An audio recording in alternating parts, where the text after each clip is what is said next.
அண்மைச் செய்தி. தென்காசியைச் சேர்ந்த 2 பேர் கடத்தப்பட்டிருக்கிறார்கள். மின் நிறுவனத்தில் பணிபுரிந்து வந்த தொழிலாளர்களில் 5 இந்தியர்கள் நேற்று முன்தினம் கடத்தப்பட்ட செய்தி வெளியானது. இந்நிலையில் அவர்களில் 2 தென்காசியைச் சேர்ந்தவர்கள் என்றும் அவர்கள் இருவரையும் மீட்க குடும்பத்தினர் ஒன்றிய மாநில அரசுகளுக்கு கோரிக்கை விடுத்திருக்கிறார்கள். ஆப்பிரிக்க நாடான மாலியில் தமிழ்நாட்டைச் சேர்ந்த 2 இளைஞர்கள் கடத்தப்பட்டதாக புகார் எழுந்திருக்கிறது.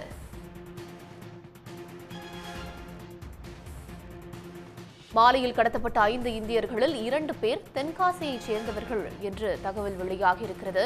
இவர்கள் இருவரையும் மீட்க உதவ வேண்டும் என்று ஒன்றிய மாநில அரசுகளுக்கு அவர்களுடைய உறவினர்கள் கோரிக்கை விடுத்திருக்கிறார்கள். கூடுதல் தகவல்களை வழங்குகிறார் செய்தியாளர் தேவராஜன். தேவராஜன், உங்கள் இருவருடைய விவரங்கள் என்ன? உறவினர்களுடைய கோரிக்கையை விரிவாக பதிவு செய்யுங்கள்.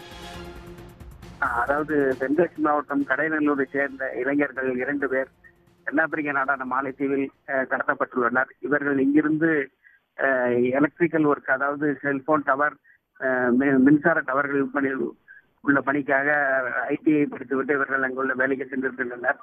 மாலைத்தீவில் ஏற்பட்டுள்ள பிரச்சனையால் அங்குள்ள தீவிரவாத குழுக்களால் 5 இந்தியர்கள் நேற்று முன்தினம் கடத்தப்பட்டனர்.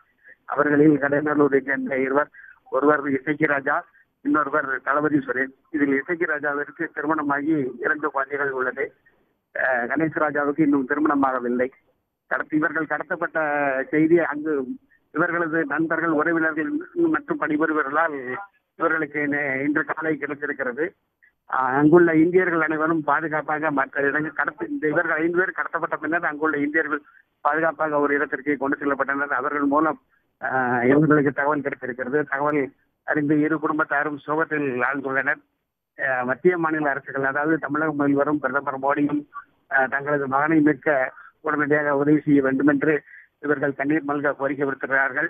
நாளைய தினம் இவர்கள் தென்காசி மாவட்ட ஆட்சித்தலைவரை சந்தித்து இது தொடர்பாக மனு ஒன்றை அளிப்பதற்காகவும் தெரிவித்திருக்கிறார்கள். உடனுக்குடன் செய்திகளை தெரிந்து கொள்ள சன் நியூஸ் பெல் ஐகானை கிளிக் பண்ணுங்க.